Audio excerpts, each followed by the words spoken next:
Semana passada a gente estudou aqui sobre a vida de Jó e sobre como Jó tinha um relacionamento com Deus. A gente viu aqui, pena que tivemos problemas nos nossos computadores aí e infelizmente não foi gravada aquela mensagem. A gente pretende até num futuro pregá-la novamente, quem sabe de uma outra forma, para termos como arquivo, né? Mas na semana passada nós estudamos sobre Jó, que era um homem, que o próprio texto diz, temente a Deus, honrava a Deus, fiel a Deus, fugia do mal, homem acima de qualquer suspeita.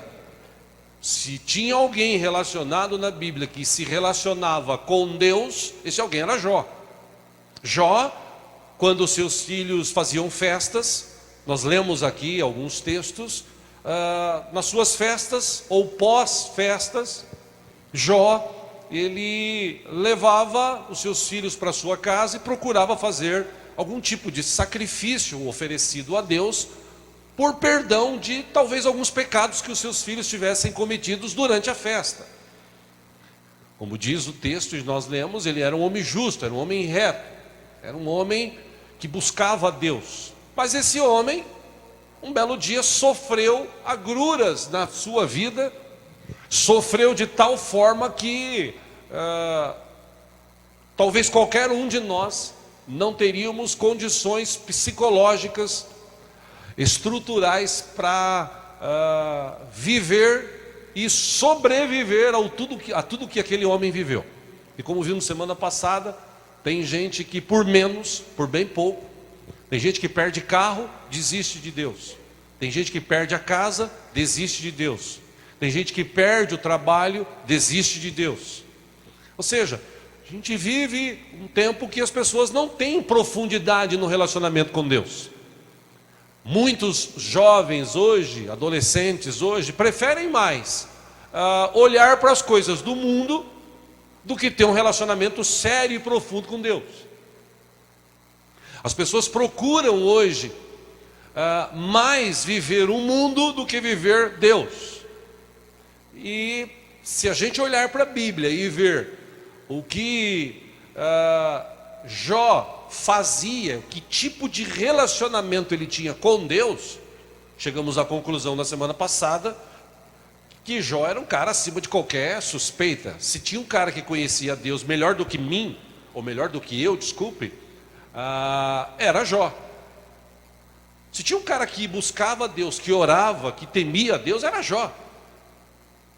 Para mim, quando eu li os textos da Bíblia sobre Jó, eu entendi assim, esse cara é fantástico. Agora, a gente viu que no final, depois de ele passar por tudo que ele passou, de todas as perdas, de todas as dificuldades, de todas as lutas, a gente viu que ele chega no final e ele, depois que ele ouve Deus falar com ele, e ele deve ter tido algum tipo de visão, algum tipo de alguma coisa assim, que o levou a ver Deus, ou pelo menos sentir a presença de Deus. Ele diz: Senhor, eu te conhecia só de ouvir falar. Agora, os meus olhos te contemplam, e por isso eu me arrependo. Eu me arrependo porque eu achava que eu conhecia o Senhor e eu não conhecia. Poxa, era um cara que fazia tudo o que fazia. Ou seja, a gente estudou aqui semana passada sobre as reações, as ações e reações de Jó durante o seu período de tribulação. Jó não atribuiu nada do que ele passou a Deus, ao diabo. Ele sempre disse: se Deus me deu, Deus me tirou, bendito seja o nome do Senhor. Enfermo, a mulher dele o acusa e diz: escuta, você devia amaldiçoar Deus e morrer. E ele falou: escuta, você está falando como alguém que não pensa, em algumas versões como uma louca, porque a gente recebe coisas boas de Deus e a gente não está preparado para receber coisas más. E o texto diz: em tudo isso Jó não pecou. Ele não atribuiu aquela situação ao diabo, mesmo porque naquela época eu acredito que eles, no Velho Testamento, não tem muito ênfase a diabo. A gente veio conhecer, entre aspas, a ação do diabo no Novo Testamento, quando Jesus começou a expulsar legiões de demônios e tal.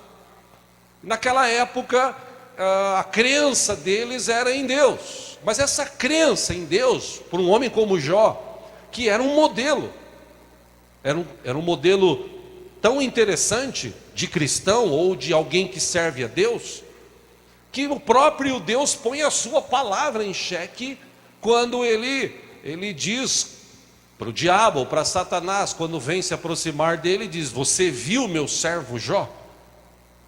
Interessante essa expressão de Deus. Como eu disse aqui semana passada, eu não tenho essa pretensão, longe disso, mas eu imagino, já pensou se Deus falasse isso da gente? Você viu a minha serva lá? Você viu o meu servo? Não tem ninguém lá naquele lugar onde ele mora, temente a mim, fiel a mim, que foge do mal, que vive uma vida digna. Já pensou se nós ouvíssemos isso? Ou seja, Deus colocou a sua palavra em xeque e o diabo falou: não, eu vou provar para o senhor que o senhor está errado. E ele tentou, com a permissão de Deus. Então a gente aprendeu algumas coisas aqui semana passada. Primeiro, pare de atribuir as coisas que estão acontecendo na tua vida ao diabo. As coisas acontecem porque às vezes tem que acontecer, ou porque eu e você fizemos muitas burradas na vida. Tem gente que agora, depois de mais velho, está colhendo doenças, enfermidades, até enfermidades, me permite essa expressão, sexuais, porque lá atrás tinha uma vida descontrolada de sexo. Aí se converteu, aí veio para o Evangelho, Deus perdoou todos os pecados e tal, mas existem coisas que estão no corpo e vão aparecer lá na frente. O cara que bebe, o cara que fuma, o cara que cheira, isso aí vai afetar. Por mais que ele se converta, lá na frente algumas coisas ele vai acabar passando. Ora, é fato. Então não adianta querer atribuir: eu estou passando, só porque eu me converti, agora tudo que acontece é o diabo. Não, esquece o diabo. Esquece no sentido assim que eu estou dizendo assim, não atribua a ele, não dê valor a ele, não dê poder a ele. Quem tem poder é Jesus. Ele disse: todo o poder foi me dado nos céus e na terra. Então, nós temos um Deus poderoso, e Jó sabia disso. Só que Jó, claro, como todo humano, eu faria isso, eu já fiz isso na minha vida. Em momentos que eu passei dificuldades, eu questionei, eu falei: Senhor, por que eu estou passando por isso? E muitas vezes eu não ouvi nada de Deus, nada, sabe o que é nada? Nada. Foi assim, entre aspas, dito para mim: vai tocando. E foi o que Jó fez, ele foi tocando. Mesmo enfermo, mesmo sem os 10 filhos, mesmo sem a riqueza que ele tinha, ele foi tocando a vida. Ele recebeu os amigos o acusaram, os amigos o julgaram. Aí depois de tanto que ele ouviu, ele começa a conversar com Deus. Ele quer amaldiçoar o dia que ele nasceu. E Deus se manifesta e fala: escuta, Jó, espera um pouquinho, você está falando comigo? Estou falando com o Senhor. Escuta, quem é você? Quando as estrelas foram colocadas nos céus, e existem, segundo os cientistas, bilhões de estrelas nos céus. Ou seja, quando eu coloquei essas estrelas nos céus, você estava lá? Você viu eu criando? Cada uma delas eu sei onde estão. Cada uma delas, elas têm um tipo, eles descobriram também aí anos atrás, que as estrelas, a maioria delas emite um tipo de som. E eles descobriram isso agora, por causa dessas sondas espaciais que tem por aí, rodando, pelo menos o nosso sistema solar. Então, o canto que elas têm, o nome delas, eu sei de todos. Você estava lá quando eu fiz? Então Deus começa a falar com Jó. Glória a Deus, porque Deus é tão maravilhoso e misericordioso, que ele teve misericórdia e falou com Jó. E quando Jó ouviu Deus falar com ele, ele falou assim: Senhor, desculpa, eu me arrependo, porque eu te conhecia de ouvir falar. Tudo aquilo que eu fazia era coisa assim, era ritual de família, era aquelas coisas que a gente foi aprendendo ao longo dos tempos. Eu não tive uma experiência contigo. Hoje eu tive uma experiência. Hoje eu não te conheço mais de ouvir falar. Hoje os meus olhos te veem. Por isso que eu me arrependo. E no dia que ele fez isso, Você sabe, nós lemos semana passada, Deus mudou a história da vida de Jó. E eu gostaria de ler com você novamente, você que trouxe a sua Bíblia, no livro de Jó 42. Se tem alguém sem Bíblia do teu lado, se puder repartir a leitura, faça isso. Jó 42. Como eu disse semana passada, onde está Jó, pastor? Abre Salmos. Salmo está no meio da Bíblia. Se você abre a Bíblia no meio é Salmos. Aí volta um livro, é Jó. Mamata, né?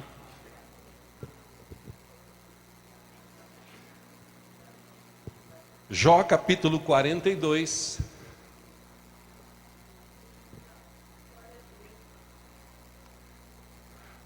A partir do versículo 7. Só para a gente lembrar aqui e continuar estudando. Semana passada o tema era conhecemos mesmo a Deus. Hoje, conhecendo mais a Deus. E se Deus permitir, semana que vem a gente vai continuar falando sobre isso, né? Até quem sabe alguns entenderem quem é Deus, né? E viver um relacionamento diferente com Ele. Jó 42, 7. Depois que o Senhor disse essas palavras a Jó, disse também a Elifas, o de Temã: estou indignado com você e com os seus 2 amigos, pois vocês não falaram o que é certo a meu respeito, como fez o meu servo Jó. Versículo 8: vão agora até meu servo Jó, levem 7 novilhos e 7 carneiros, e com eles apresentem holocaustos em favor de vocês mesmos. Meu servo Jó orará por vocês. Eu, disse Deus, aceitarei a oração dele, Jó, e não lhes farei o que vocês merecem pela loucura que cometeram. Vocês não falaram o que é certo a meu respeito, disse Deus, como meu servo Jó. Versículo 9, quem teme a Deus obedece, né? Então Elifas de Temã, Bildade de Suã, ou de Suá, e Zofar de Naamate, fizeram o que o Senhor lhes ordenara. E o Senhor aceitou a oração de Jó. Versículo 10, depois que Jó orou por seus amigos, o Senhor o tornou novamente próspero, e lhe deu em dobro tudo o que tinha antes. Versículo 11, todos os seus irmãos e irmãs e todos os que o haviam conhecido anteriormente, vieram comer com ele em sua casa. Eles o consolaram e o confortaram por todas as tribulações que o Senhor tinha trazido sobre ele. E cada um lhe deu uma peça de prata e um anel de ouro. Versículo 12, o Senhor abençoou o final da vida de Jó mais do que o início. Ele teve 14.000 ovelhas, 6.000 camelos, 1.000 juntas de boi e 1.000 jumentos. Versículo 13, também teve ainda 7 filhos e 3 filhas. 14, a primeira filha deu o nome de Gemima, a segunda o de Késia e a terceira o de Queren Apuque. Nomes sugestivos aí, como eu disse, para quem pretende casar e ter filhos, né? Versículo 15, em parte alguma daquela terra havia mulheres tão bonitas como as filhas de Jó, e seu pai lhes deu herança junto com os seus irmãos. Versículo 16, depois disso Jó viveu 140 anos, viu seus filhos e os descendentes deles até a 4ª geração. 17 e último, então morreu Jó em idade muito avançada. Eu fiquei pensando essa semana, meditando nisso, e pensei o seguinte: como deve ter sido a vida de Jó nestes 144 anos que Deus deu para ele de vida? Como deve ter sido? Eu imaginei que deve ter sido fantástica, que uma pessoa que era religiosa, ia para a igreja, ou adorava a Deus, se preocupava com os filhos, com os pecados dos filhos, um cara temente, um cara fiel, passa por tudo que passou, perde tudo. Quer dizer, depois de tudo isso, ele reconhece, como vimos há pouco, Deus muda a história dele. De um cara enfermo, quase morrendo, chegando a ponto de pegar cacos de cerâmica, de telhas, e raspar os braços, as pernas, para tirar o que estava podre, cheirando mal. Um cara que tinha perdido todos os seus bens, um cara que perdeu a alegria da vida, porque filhos, eles existem, como diz a própria Bíblia, para trazer alegria. Aquele pai e mãe que não cria o filho, não cria a filha como deveria criar e acha que os outros, a escola, o governo, a igreja tem que criar, talvez hoje esteja colhendo frutos dessa má criação. Agora, quando você cria, quando você cuida, quando você dá ordem e tal, quando você é um modelo, vai ser difícil essa criança, quando crescer, não olhar para você e ver que você tem um modelo. Ele pode até errar, mas ele sabe que dentro de casa tem um modelo de pai e de mãe que é fiel a Deus, que é temente a Deus, que busca o Senhor, que foge do mal. Então Jó perdeu a sua alegria, perdeu tudo. Ou seja, ele tinha todas as razões para amaldiçoar a Deus, como disse a sua própria mulher, ou sugeriu a sua mulher, e morrer. Não, ao contrário, doente, aflito, sendo acusado, ouvindo um monte de bobagem de amigos, ele continuou. Eu não sei quanto tempo durou este sofrimento, essa tribulação na vida de Jó. Eu só sei que depois que passou esse tempo, que Deus restaurou, Deus mudou a sorte, né? E é interessante que Deus tem esse poder para fazer assim, né? O nosso Deus tem o poder de fazer assim, mudar histórias. O problema é que as pessoas não conhecem Deus. Jó não conhecia, ele falou: Senhor, eu não te conhecia. Aliás, eu te conhecia só de ouvir falar. Agora sim, agora eu ouvi o Senhor, eu entendi a sua grandeza, e eu coloco agora no meu lugar, me arrependo no pó e baixo a cabeça aqui. Aí Deus muda a história dele. E nessa mudança, algumas coisas fantásticas ele deve ter vivido. Primeiro, os seus amigos que foram acusar, que foram lá, primeiro, né, segundo o texto, eles foram lá para levar paz, para levar uma palavra de amigo, para levar um alento, e chegam lá, eles ficam 7 dias com a mão no queixo, 7 noites olhando para Jó, e olhando assim: caramba, cara, você está mal para caramba, viu? Eu não queria estar na tua pele não, viu, cara? E imaginando: caramba, o que você fez para você passar por isso? E Jó, ainda assim, segundo o texto, ele tinha todas as razões também, né? Tinha ou não tinha? Chegar lá, os amigos: ô Jó, seguinte, Jó, Deus falou para a gente vir aqui, tipo, conversar com você, pedir perdão, e Ele pediu para você orar por nós, porque se você não orar por nós estamos lascados. E Jó podia ter falado assim: cara, se lasque, vocês vão ver a mão do meu Deus. Porque tem uns crentes assim, né? Parece que é macumbeiro, né? Ele olha e fala: Senhor, põe a mão, Senhor, naquele cara para ele ver. E Deus não é assim. Jó o que fez? Jó 42:10. Depois que Jó orou por seus amigos, o Senhor o tornou novamente próspero e lhe deu em dobro tudo o que tinha antes. Só de você ler esse texto, você vê que tem muita gente dentro da igreja que não vai para frente, que não prospera, que não cresce, porque ele guarda mágoa no coração. Em vez de ele orar pela família, em vez de ele orar pelo inimigo, em vez de orar pelo outro, ele guarda mágoa. Aí ele vai na igreja e fala: ah, Senhor, eu oro, não acontece nada. Escuta, filha, você precisa me conhecer. Eu não sou assim do jeito que você está falando. Você tem que ser parecido como o meu filho. Meu filho foi até aí e deixou um modelo para vocês viverem. E quando Jó ora pelos seus amigos, aqueles que o acusaram, a história diz aqui, o texto diz que Deus mudou a vida dele assim, ó. Então eu aprendo uma coisa aqui, meu irmão, minha irmã: se você está com um problema com alguém aí e tal, está vivendo aí com raiva, aquele marido que me largou, desgraçado, tem que sofrer, miserável, tomara que arrume uma mulher pior do que eu.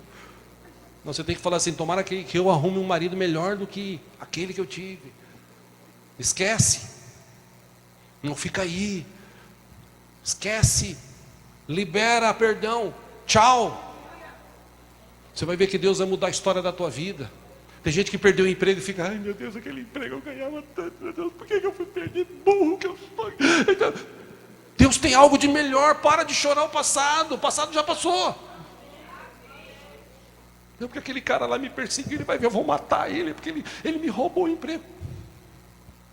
Se ele roubou o emprego, problema dele. Você tem um Deus que pode te dar infinitamente mais além daquilo que você pede e pensa. Interessante que depois que ele orou pelos seus amigos e a sorte dele começou a mudar, ele foi curado, a saúde restabelecida. Jó 42:11 diz que todos os seus irmãos e irmãs e todos os que o haviam conhecido anteriormente vieram comer com ele em sua casa. Ou seja, Deus começou a restabelecer, ele tinha até comida em casa, estava tudo bem. Eles o consolaram e o confortaram por todas as tribulações que o Senhor tinha trazido sobre ele, e cada um lhe deu uma peça de prata e um anel de ouro.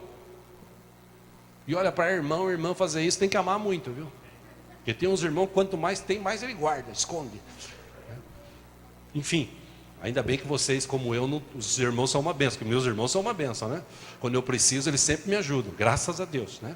Acho que todo mundo tem irmão aqui assim, né? Amém.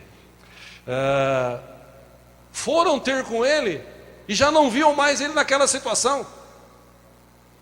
Viam ele de uma outra forma. Jó 42:12 diz que o Senhor abençoou o final da vida de Jó mais do que o início.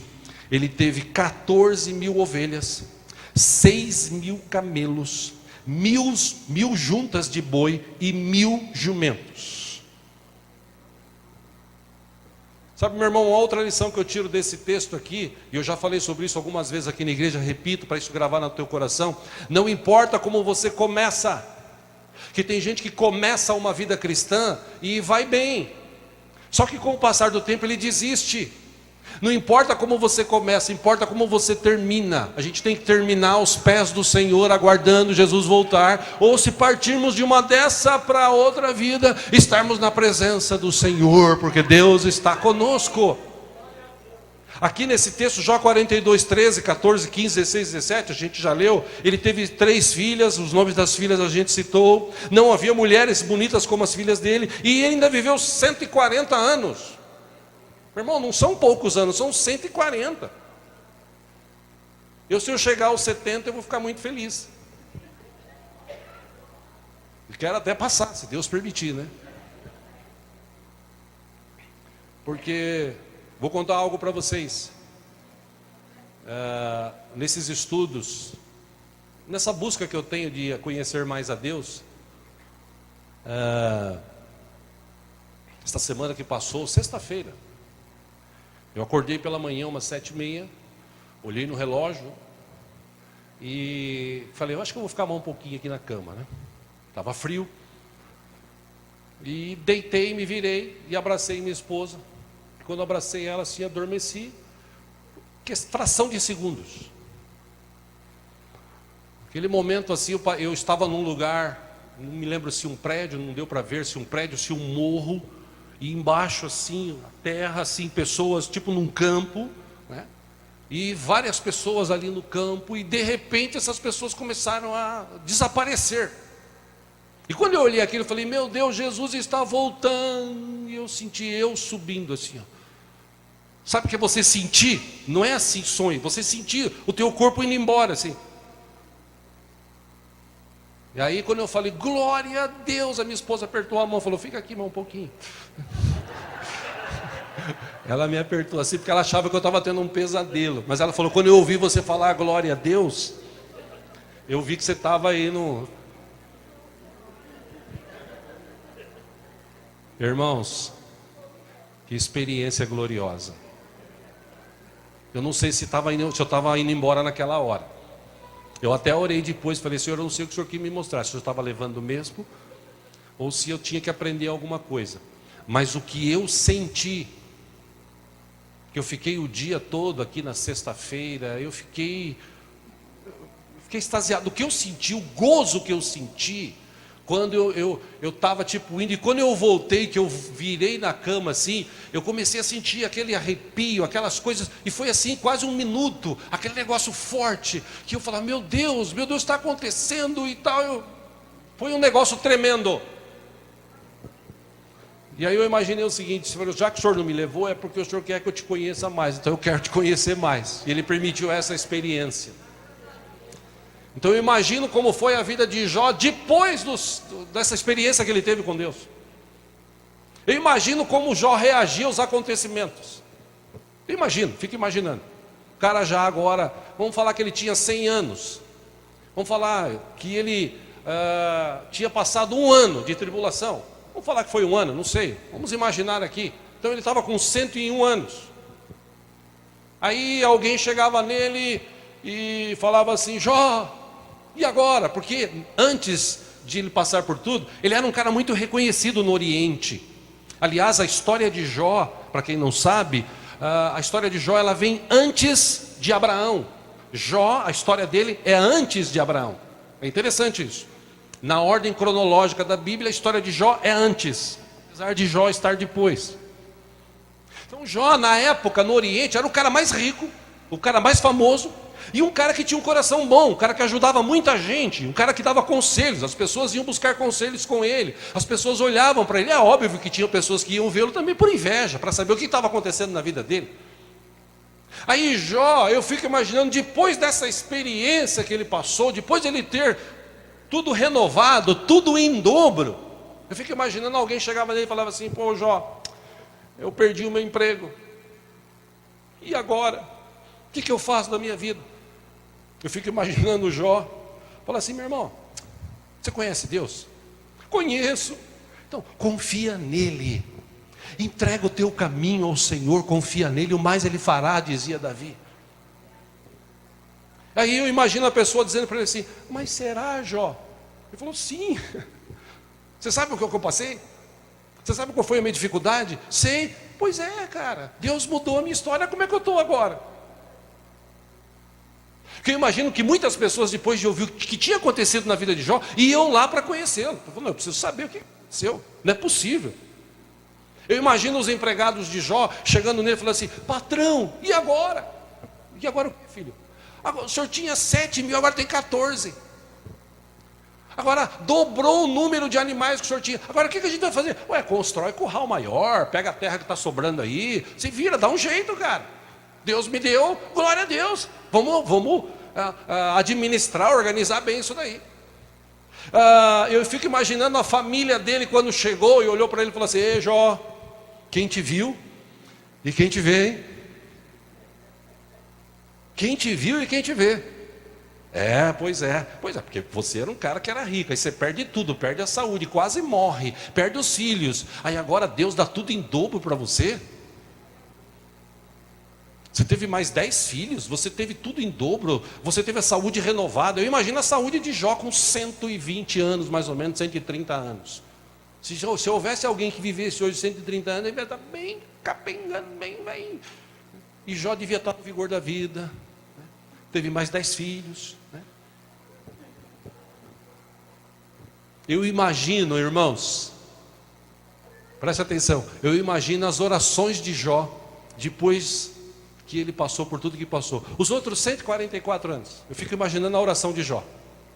Eu acho que ele não chegava mais diante deles e falava assim: Deus, tem misericórdia dos meus filhos, porque talvez eles tenham pecado, né, Deus? Tem misericórdia deles, tá bom, Senhor? Senhor, eu te amo de todo o meu coração, Senhor. Tem misericórdia. Senhor, eu estou com um probleminha ali.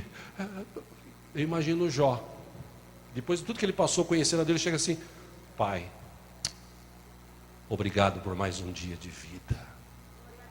Obrigado pelo teu cuidado. Obrigado pelo teu amor. Obrigado pela tua bondade. Obrigado porque eu posso agora ouvir tua voz. Obrigado porque eu posso me aprofundar na tua presença. Obrigado, Senhor, por tudo que o Senhor fez. Eu duvido que Jó, depois desses 144, chegou assim e falou: Senhor, a situação está difícil, Pai. Eu estou tão triste. Eu duvido. Porque qualquer tristeza que viesse no coração dele, talvez a alegria vinha logo correndo depois. Porque quando você lembra assim: eu perdi isso, na hora vem assim: mas o meu Deus me deu tudo em dobro. Eu tinha perdido a saúde, mas Deus veio e restaurou a minha saúde. Mas eu tinha perdido os meus filhos, mas Deus me deu mais 10 filhos, Deus me deu mais vigor. Eu fico imaginando as orações de Jó, nesses 144 anos, a vida de Jó. Deus restaurou a vida de Jó. E é interessante que o texto fala disso, né?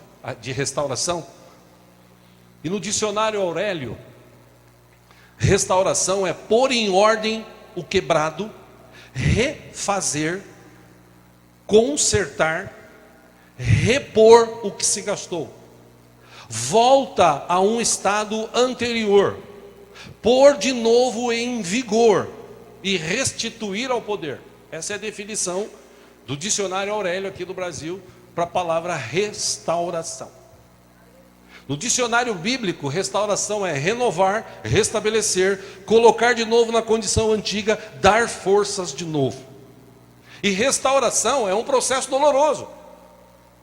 Restauração é um negócio que, uma coisa é você construir algo, outra coisa é você ir e tentar restaurar algo que foi quebrado, que foi arrebentado, que foi destruído. Se você ler o texto bíblico, você vai ver, por exemplo, que Neemias sofreu na época que ele quis restaurar o templo, restaurar a dignidade das pessoas, principalmente da sua época, dos seus irmãos.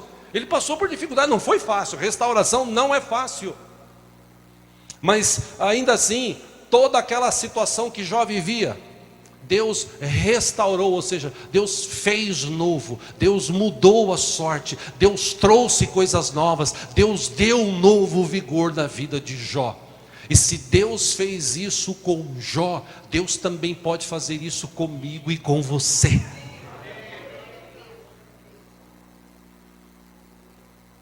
Quando a gente restaura alguma coisa,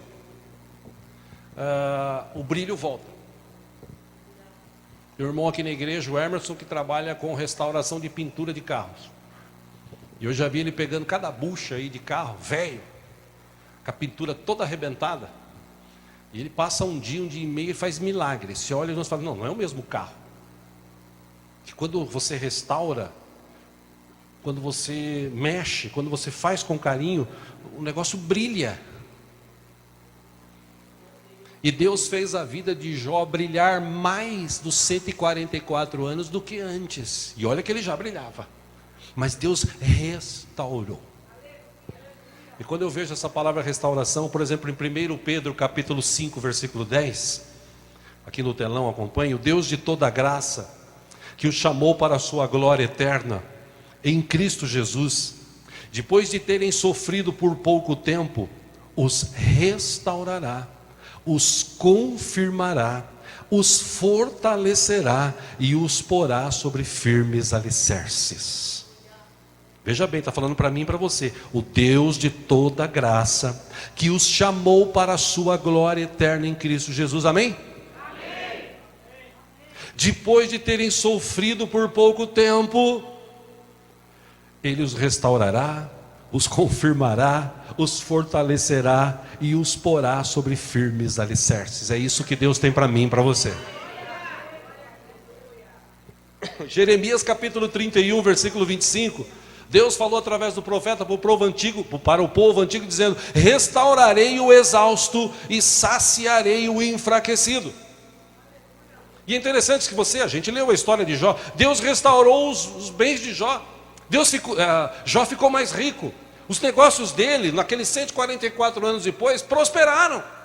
Você não vê mais relato dizendo o seguinte: Jó teve mais dificuldade financeira, Jó teve mais problemas de enfermidade, Jó teve problema de relacionamento com filhos, Jó teve problema de relacionamento com as pessoas. Não, você só vê dizendo o seguinte: Jó teve uma vida muito abençoada, muito bem sucedida. Porque quando Deus faz, Deus faz. Deus restaurou a saúde. A saúde de Jó nos 144 anos, eu acredito que foi melhor do que a antes. Deus restaurou o casamento de Jó, apesar da jararaca, quer dizer, da pessoa que ele estava casado. Deus restaurou o casamento dele. Deus restaurou o relacionamento dele. Deus restaurou os filhos de Jó. Como eu disse que semana passada, um pregador também do exterior e aqui no Brasil deram essa definição, achei maravilhosa. Jó não perdeu os 10 filhos, os 10 filhos ficaram com Deus. Jó teve 20 filhos, Deus deu em dobro, 10 no céu e 10 na terra.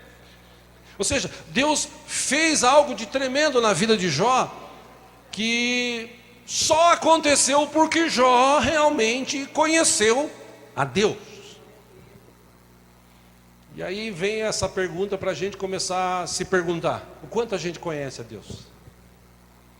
Na verdade, a pergunta deveria ser, como falei semana passada: a gente conhece mesmo Deus? Conhecemos mesmo Deus? Perguntei aqui semana passada, destes 7 bilhões e 400 milhões que existem no mundo hoje, quantos gasta um momento na sua vida para conhecer mais a Deus? A preocupação hoje é ganhar dinheiro, é ficar famoso, é se divertir, é curtir, é passear, é isso, aquilo outro. Você fala assim, mas eu não posso fazer isso, pastor? Sim, só que a Bíblia diz que tem tempo para tudo, inclusive tempo para Deus. Você precisa ter tempo para Deus. As pessoas dão sobra para Deus, sobra de dinheiro. Se sobrar, aí eu dou o dízimo. Se sobrar tempo, aí eu oro. Primeiro vem as outras prioridades. Quais são as outras prioridades? É de divertir, é curtir, é ir para o campo, é ir para a praia, é curtir o neto, é curtir a família, é curtir isso. Legal. E Deus, nessas 24 horas que você tem no dia, onde Deus entra? Na vida de Daniel entrava 3 vezes, de manhã, de tarde e de noite, no começo da noite. E na nossa vida, onde entra Deus? Que tipo de relacionamento a gente tem com Deus? Não, eu conheço Deus, eu vou morar com Ele no céu. Jesus morreu por mim na cruz, e legal. E Ele derramou o seu sangue me purifica de todos os pecados. Agora eu fui batizado, eu nasci de novo. Você nasceu de novo, nasci de novo. E aí, essa nova vida? A vida está aí. Como essa nova vida é? Que tipo de relacionamento você tem com Deus agora que você nasceu na vida espiritual? Que tipo de conhecimento você tem de Deus, de profundidade você tem com Deus? Você gasta tempo com Ele? Você gasta tempo contigo, com a sua família? Sim, gasto comigo, com a minha família, com o meu trabalho, dormindo, porque todo mundo tem que dormir. Mas e com Deus? Quanto tempo você gasta? Eu gasto. E a gente viu um texto semana passada de Oséias, capítulo 6, versículo 3. Conheçamos o Senhor, esforcemo-nos por conhecê-lo. Tão certo como nasce o sol, Ele aparecerá. Nem todo crente tem essa fé. Que começa um dia, ele já começa praguejando, já começa triste. E tão certo como o sol aparece, tão certo como ele aparece, Deus também está nas nossas vidas.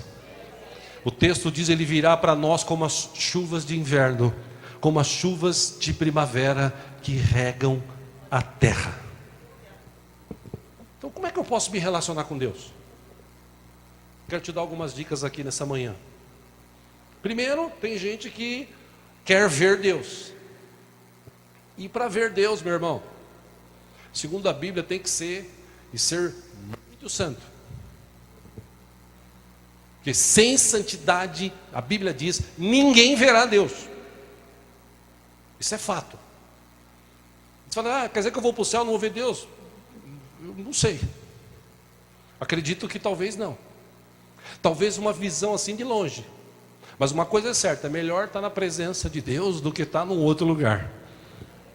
Chegou no céu, glória a Deus. A questão é esse relacionamento. Eu não vejo, então já que eu não vejo, como é que eu me relaciono com Ele? Porque tem gente que para se relacionar com Deus ele precisa ter uma imagem. Eu tenho uma imagem de Deus, ou eu tenho uma imagem de alguém que me representa Deus. Então essa imagem eu cultuo, eu levo, eu carrego, eu levo no pulso, eu levo aqui. Tem gente que carrega Jesus crucificado até hoje, numa cruz, né? Ele tem a cruz pendurada aqui e tem um Jesusinho lá meio morto, né? E Jesus não está mais lá, faz 2000 e poucos anos que Ele ressuscitou, que Ele está vivo, tem todo o poder nos céus e na terra. Mas tem gente que para ter Jesus precisa ter uma imagem, precisa disso. Aí o povo brasileiro, por causa dessa miscigenação de raças, né?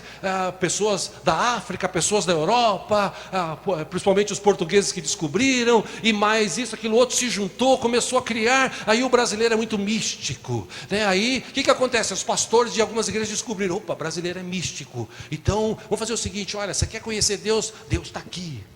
Leva essa vassoura aqui para varrer a tua casa, que vai sair tudo dela, porque Deus pôs a mão aqui. Leva esse saquinho de sal e joga no caminho, sal grosso. Pelo menos se não expulsar, dá para jogar no churrasco, né? Enfim. Leva esse sabonete ungido, que quando você toma banho, aí a pessoa, sabonete ungido. Como eu falei aqui semana passada, o pastor abriu uma igreja, abriu o meio da igreja, cadeiras de um lado, outro, igreja grande ainda. Agora vai entrar uma Mercedes, irmãos, recebe a unção da Mercedes. Passa a mão, irmão, vai lá, passa a mão. O povo brasileiro é assim, ele é místico. Tem gente que você fala assim, olha, esse controle aqui de ar-condicionado, ele tem um poder. Porque Deus colocou poder nele Se é só apertar assim, parece o filme lá, o clique, né? Aperta assim que adianta a tua vida. Tem gente que acredita. E na verdade, quem conhece a Deus, ele não precisa ver nada. Ele sabe que Deus existe. Ver nada que eu digo assim, de imagem, de... Deus precisa de um sabonete para mudar a minha vida. Deus precisa de vassoura para varrer o mal da minha casa. Deus precisa de sal grosso. Não. Deus só precisa de gente que o conheça e acredite que Ele é Deus e tem todo o poder nos céus e na terra. Deus precisa, entre aspas, de gente como Abraão, que tinha uma fé em Deus tão grande, porque Deus falou para ele, falou: Abraão, onde você pisar, ali vai ser um lugar de bênção. Aí ele olha lá naquela escolha que ele faz, né, junto com seu sobrinho, cresceu tudo, Deus enriqueceu, Deus abençoou o sobrinho dele lá, Ló ficou rico por causa do pai, da bênção do pai na vida, né, ou do tio, desculpe, na vida dele. E aí ele está lá, ele recebe tudo aquilo e tal. Aí de repente cresceu tanto que ele fala: vamos separar. Aí ele chega num lugar, um lado deserto, outro lado pastos verdejantes, lugar bacana, cidades. Só que aquela cidade eram cidades que estavam para ser destruídas. Mas aí Abraão, ele fala: escolhe você. E ele fala: bom, eu prefiro ali, se o senhor não se importar, eu vou ali, porque aqui é deserto, areia. Ele falou: não tem problema, não tem problema, eu vou para cá. Porque não importa o lugar, aonde eu estou, a bênção de Deus está na minha vida. Eu não preciso de vassoura, não preciso de sabonete, eu tomo banho para tirar a sujeira do meu corpo. E quando eu preciso, que eu estou enfermo, eu oro. Existem médicos que inventaram, os cientistas que inventaram remédios até para você tomar, para te ajudar, ótimo. Quando não dá mais, aí entra Deus, como Deus entrou na vida de Jó, Ele entra na nossa vida, Ele muda as histórias. Agora a questão é quanto eu conheço Deus, quanto eu me relaciono com Ele, quanto eu conheço, eu me aprofundo? Não, muita gente não se aprofunda. E infelizmente é por isso que a gente vive essa questão que a gente está vivendo hoje, de pessoas que vão à igreja, mas elas não prosperam, elas não perdoam, elas não amam, elas não vivem uma vida abençoada, elas vivem vida assim, alto e baixo, alto e baixo, alto e baixo, alto e baixo, igual o povo antigamente, alto e baixo, alto e baixo, alto e baixo, alto e baixo. E eu imagino que no dia que nós aceitamos ou recebemos Jesus como Senhor e Salvador, eu encerro falando sobre isso, Ele mudou a história da minha vida e mudou a história da tua vida. Por quê? Eu falo isso porque eu creio na palavra. E a palavra de Deus em Efésios capítulo 1 versículo 3 diz que Deus já nos abençoou com toda sorte de bênçãos nas regiões celestiais. Deus pode mudar a história da minha vida? Pode, Ele mudou. Antes eu conhecia Deus de ouvir falar dos meus pais. Eu já orei, inclusive, orei várias vezes no passado e ainda oro: Senhor, tudo bem que hoje está bem diferente, né? As igrejas de hoje para o passado, mas eu vi com os meus próprios olhos. Esses dias, almoçando com os amigos, pastores, eu compartilhei, eu falei: eu vi com os meus próprios olhos o meu pai orando, e uma pessoa que tinha um buraco na garganta, essa pessoa depois de um mês foi curada. Isso há 40 anos atrás, mas eu vi com os meus próprios olhos. E Jesus Cristo é o mesmo ontem, hoje e sempre. Então tem que acontecer milagres hoje. A minha oração, a tua oração tem poder. Resta saber o quanto nós conhecemos a Deus. Se a gente quer ter Deus só para aquele momento difícil, e você vê isso no reflexo em relação à vida pastoral, né? Não que eu queira fazer propaganda de mim mesmo, longe disso, mas quando o cara está na churrascaria, comendo lá com a família, ganhou um dinheiro extra, saiu um dinheiro e tal, ele está lá comendo churrasco, ele lá, oh, glória a Deus, aleluia. Mas quando ele estava lá, passando dificuldade, uma luta, ele lembra: ô pastor, me ajude em oração, pastor, tem dificuldade, pastor, ora por mim para sair aquela causa, pastor. Aqui não tem ninguém assim, claro, só estou falando o pessoal lá de fora, longe disso, né? Mas é interessante que as pessoas são assim com Deus. Eu estou fazendo uma relação aqui, como Samuel, né? O povo rejeitou Samuel. Samuel falou, e aí Deus, rejeitaram, eles querem rei. Aí Deus falou assim, não, eles não rejeitaram você, eles rejeitaram a mim. Você é só meu representante, eles me rejeitaram. E na verdade hoje tem muita gente na hora de se relacionar com Deus. E aquele momento assim, fiquei todo arrepiado, aleluia, glória a Deus, acabou, tchau, vou para casa. Ele não mantém isso durante o dia. Eu não estou falando que você não pode viver, você não pode comer, você não pode assistir jogo, você não pode assistir filme, você não pode ir no shopping, você não pode ter... Não estou falando nada disso, eu estou falando que se você conhece Deus, você mantém isso. Mantém a ponto de alguém chegar perto de você e falar assim, escuta, eu estou com uma dificuldade. Você está com uma dificuldade? Que tipo de dificuldade? Isso. Olha, rapaz, o que eu posso dizer é o seguinte, eu já passei por muitas dificuldades na minha vida, mas Deus me livrou de todas. Eu conheço um Deus que pode mudar a história da tua vida. Era assim que Davi fazia. Só você ler os textos de Salmos.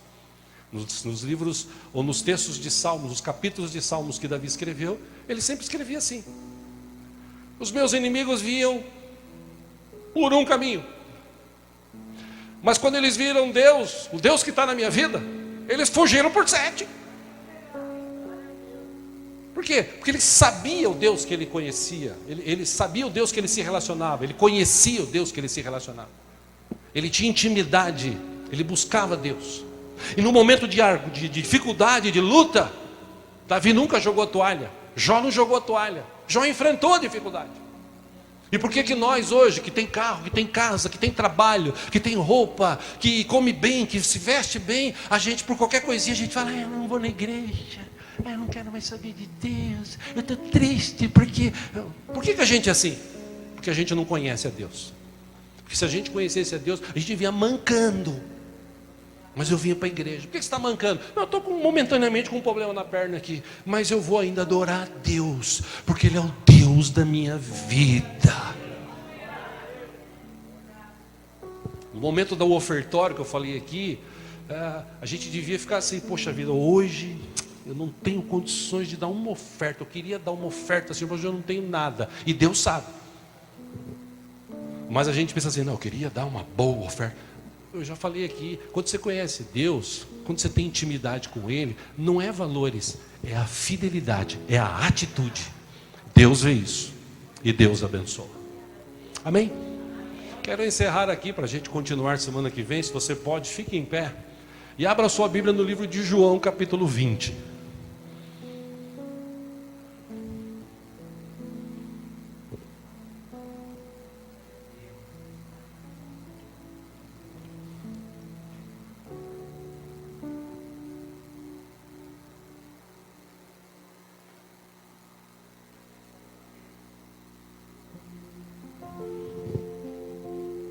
João capítulo 20,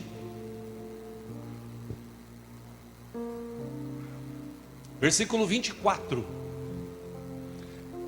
Jesus tinha reaparecido, depois de ter morrido, ressuscitado. João 20, 24, Tomé, chamado Dídimo, um dos 12, não estava com os discípulos quando Jesus apareceu. 25 outros discípulos lhe disseram, vimos o Senhor. Mas ele lhes disse, se eu não vir as marcas dos pregos nas suas mãos, não colocar o meu dedo onde estavam os pregos, e não puser a minha mão no seu lado, não crerei. Como muita gente hoje. 26, uma semana mais tarde, os seus discípulos estavam outra vez ali, e Tomé com eles. Apesar de estarem trancadas as portas, Jesus entrou, aleluia. Apesar de estar trancada, Jesus entra. Pôs-se no meio deles e disse, paz seja com vocês. Isso aqui também é um texto que todo mundo cristão devia guardar, né? Que hoje é um tal de chegar assim, bom dia, beleza, legal, boa noite, tal. E cristão que é cristão, ele devia chegar porque ele tem paz, amém? Ele vai falar assim, paz seja convosco. Que Jesus chegou, apareceu, ele não falou assim, e aí pessoal, beleza? O que Jesus falou? Paz seja convosco. Eu sei que tem gente que está assistindo que não gosta disso, mas não tem problema, ou a gente da igreja, mas eu sou daqueles que dá paz.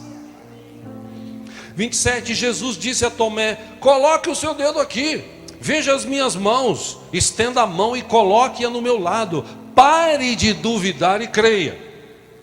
Versículo 28, disse-lhe Tomé: Senhor meu e Deus meu. Então, 29 e último, Jesus lhe disse: por que me viu? Você creu? Felizes os que não viram e crerão. Eu ainda não vi Jesus, mas eu creio que Ele está aqui nessa manhã. Eu acordo de manhã, Ele está ao meu lado. Eu estou passando por dificuldades, Ele está do meu lado. Sabe, meus irmãos, tem gente que acha assim, que Jesus falou assim: eu estou com você todo o tempo. Aí ele está andando, ele passa por dificuldade, aí ele para e fala assim: acho que Jesus saiu, Jesus acho que parou na esquina para tomar um cafezinho. Não, Jesus não precisa tomar cafezinho. A Bíblia diz que ele nem tosqueneja. Essa expressão bíblica antiga de tosquenejar, sabe aquele segurança à noite que ele está assim, ele fica assim, ó, dá aquela pescada? Isso aqui é tosquenejar. O que diz esse texto antigo? Nem isso ele faz, porque ele não precisa dormir. Nós é que precisamos. Mas como disse o salmista Davi: eu deito e durmo, porque eu sei que o Senhor está comigo. Amém, irmãos? A realidade é quanto nós conhecemos a Deus. O dia que você conhecer a Deus mesmo, de uma forma mais profunda, eu tenho certeza que o resto da sua vida, como foi em Jó, vai ser diferente, vai ser melhor. Porque, como eu disse, não importa o jeito que você começa, importa o jeito que você termina. Crê nessa palavra? Feche os teus olhos por um instante.